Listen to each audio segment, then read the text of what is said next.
Let's talk about Survivor Series. Let's talk about the title tournament. And everybody wants to know my thoughts about who I think should win in the title tournament and my thoughts on Seth Rollins. I'm going to start with Seth Rollins first. Um, Unlike everyone else, I know there's been some people that are happy that Seth Rollins is no longer WWE champion.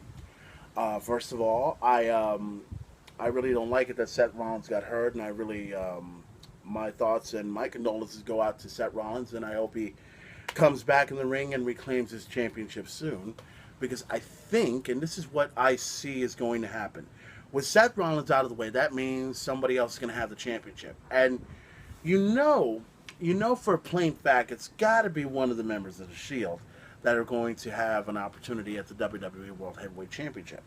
I mean, come on, let's be honest. Does anybody see Alberto Del Rio actually winning the title? No, it's not going to happen. You don't see it that way. I would love for Cesaro to become champion, but that's not going to happen either. I would like it if Kevin Owens was champion, but here's the thing. If, and this is the truth, whether anybody likes it or not, take it however you want it. If Kevin Owens were to become the WWE World Heavyweight Champion, I guarantee you, he will turn some fucking heads. And I'm not talking like turn heads as in he's going to strip naked and have everyone look at him. No, no, no, not that. Lord knows we don't want that. I'm talking about the fact that if Kevin Owens becomes champion, he would probably do things that, like, say, CM Punk would do, or something like Stone Cold Steve Austin would do, or something of that nature. I kind of see, everyone can be all skeptical all they want to that, oh, Kevin Owens ain't shit, Kevin Owens ain't going to be a fucking thing. If Kevin Owens is Intercontinental Champion, first of all, he was former NXT Champion, he defeated John Cena every way possible. That's as much success as he had than anyone else has had in the past few months. If he was ever WWE Champion, he would turn some heads. I guarantee you that right now. That's coming from me. But I think what's going to happen in this tournament, we already know what's happening right now. Is that I had a chance to look at Raw and see how that goes. So this is what's going to happen at Survivor Series. We got Dean Ambrose going one-on-one against Kevin Owens, and we got Roman Reigns going one-on-one against Alberto Del Rio. And it just seems obvious. It just seems too damn obvious that you really think we're going to see a champion versus a champion at Survivor Series. You really want to see Alberto Del Rio go one-on-one against Kevin Owens? First of all, on paper, that sounds fucking amazing. Well, actually, the match itself would sound fucking amazing, but I don't think anybody really wants that matchup to take place. What I think will happen, and it's the obvious of them all, the biggest obvious of all, is the fact that we're going to see the former members of the Shield go at each other for the WWE Championship at Survivor Series. And let's look at how the scenario is going to be. Say this is the finals. You got Roman Reigns, who had already advanced and defeated Alberto Del Rio. And then you got Kevin Owens, who had lost to Dean Ambrose, and he moves on to the finals, and it's down to these two individuals. Now, we all know that Roman Reigns has turned down an offer from Triple H. Would it surprise anybody that he would go ahead and offer it to Dean Ambrose? Would he offer Dean Ambrose the opportunity to be the man? First of all, I see that coming. Because as most of you guys that read on Facebook and read on Twitter and everything else like that, everyone is looking for a Dean Ambrose heel turn to take place. And I think, if you think about it, this is going to be the perfect opportunity. Right there at Survivor Series. It's right there written in the fucking stars. Or written in the fucking wall. That's the way it goes. So I see it as this. Roman Reigns has had many opportunities at the WWE Championship. He had a chance. He had a chance at it at WrestleMania. He could have won it had Seth Rollins not come in. And then the whole thing with Money in the Bank. The whole thing with Money in the Bank. Had Bray Wyatt not interfere, we would see Mr. Money in the Bank, Roman Reigns, and not Sheamus, which still is the most confusing thing ever in the history of WWE. Now, we got Roman Reigns at this point closer and closer to his destiny. And now he must face against, and this is just what I'm thinking, against his former Shield mate, Dean Ambrose. And the scenario I see is this. The matchup turns out great. Everything is fine. All is right with the world. They're both competing against each other. They're shaking hands. It's a good fight. Then it gets too personal. They start throwing blows at each other. They start doing everything in their power to stop each other from going after the WWE Championship. However, now there's two scenarios I'm looking at. There's a third, but I'm going to start focusing on the two. Say Roman Reigns turns heel on Dean Ambrose, right? He takes up on Triple H's offer, right? And turns on Dean Ambrose and becomes WWE champion. Now, there are some people that do want to see Roman Reigns turn heel, but more people are going to go towards Dean Ambrose more than Roman Reigns. That's the truth. Now, that's the first scenario. Here's the second scenario.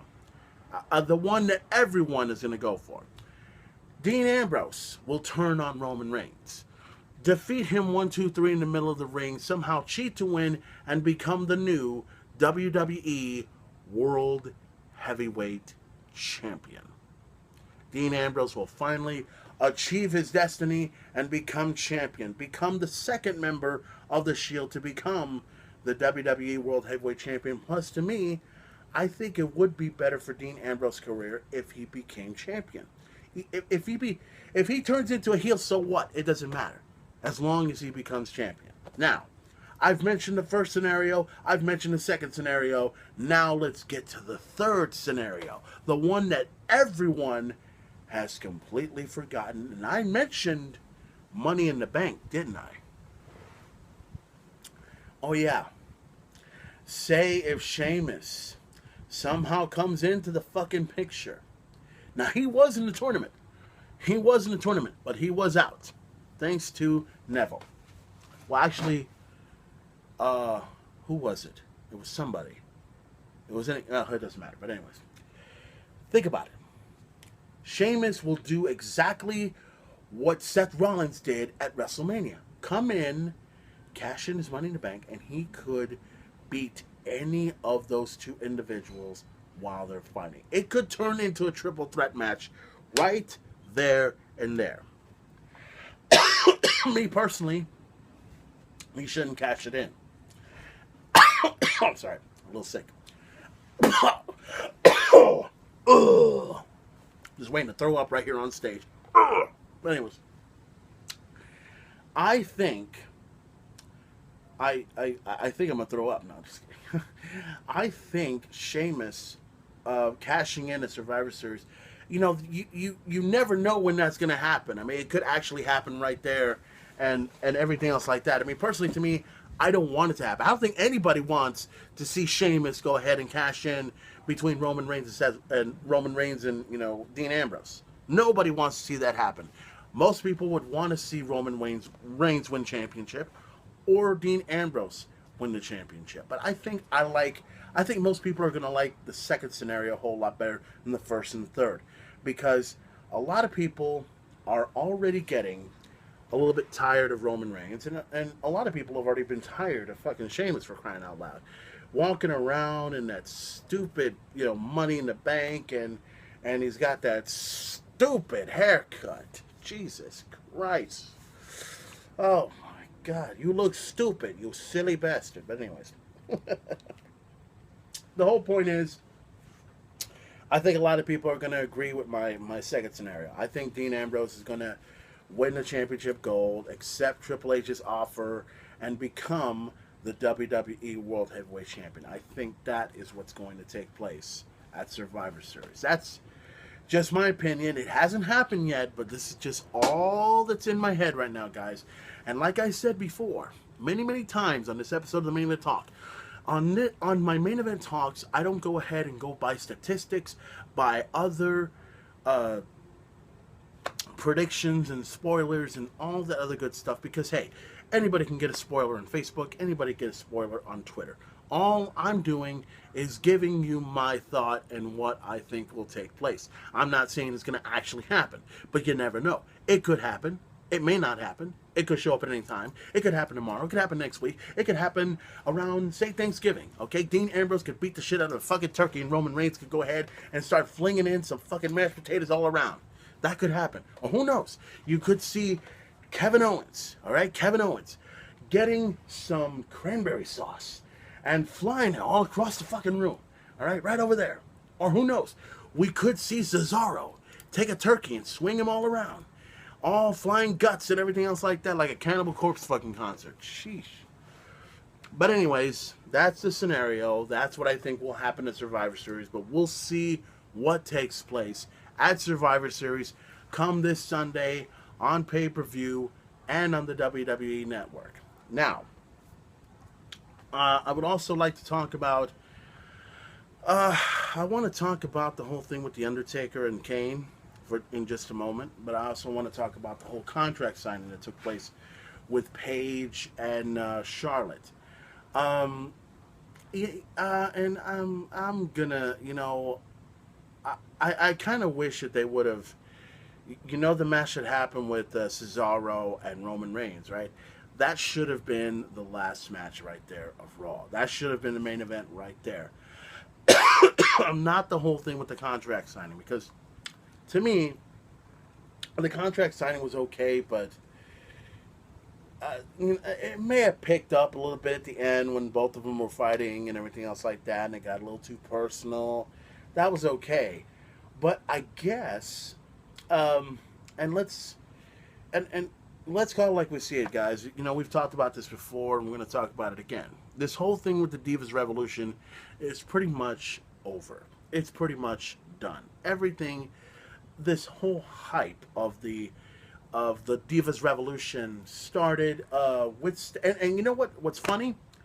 Let me kind of get this out, because whether anybody likes it or not, everyone can talk about how Paige is the one that started the Divas Revolution, or the Bellas were the ones that started the Divas Revolution, or anybody that started the Divas Revolution. But you know what? The oddest thing in the world, you know who really started the Divas Revolution? Stephanie McMahon. Yes, Stephanie McMahon was the one that started the Divas Revolution. And I'm not talking about years ago. I'm talking when she mentioned the Divas Revolution, when she brought in Charlotte, when she brought in Becky Lynch, when she brought in Sasha Banks. That is where it actually started. You know why? Because people were starting to turn heads. People were like, holy fucking shit, look at these fucking hot divas kicking ass in the middle of the fucking ring. That's where it started. And then it was okay until SummerSlam, and then at Night of Champions it kind of fell. After that, it fell. It dropped to the fucking ground. And I'm also going to say it dropped to the fucking ground to the point when Nikki Bella pretty much held on to the championship for 297,000 days, or however the fucking days she's had that title, which to me personally, AJ Lee should have held on to that championship a lot longer, personally. But we know the whole story. We know why Nikki Bella held on to the championship as long as she did, because she loves John Cena. She's not married to John Cena, but she will do anything for John Cena, even if it means showing her puppies on fucking television. But anyways, the point is, the Divas Revolution is pretty much done, all right? It started around, June, July? And it kept going until SummerSlam, and then that was it. That was it. After that, it's just basically back to the same old regular Divas matchup and everything else like that. But the only difference is, we don't have a Nikki Bella. That's out the fucking window, thank God. And now all we have is Charlotte, is Paige, and we got Sasha, which hopefully we'll see her become Divas Champion in the very near future. And I can't wait for that to happen. But anyways, The contract signing was okay. It was, just a regular contract signing where they go ahead and they start signing. They start talking about this and that and started getting personal with each other. And then they start fighting and everything else like that. So that's what's going to take place this Sunday live on pay-per-view and on the WWE Network. Charlotte defending the Divas Championship against former two-time Divas champion Paige. And we all see where this is going, okay? Let's be honest. It's going to be a great matchup. Both girls are going to take it to the limit, as high as they can, But at the end of the day, Paige will straight up lose. I'm sorry. I love Paige just as much as anybody, but she will straight up lose at the hands of Charlotte. We all see it coming, and we all we all see the setup coming at the next pay-per-view, where we're going to see Sasha go one-on-one against Charlotte for the Divas Championship at the next pay-per-view. Come on. We all know it's coming.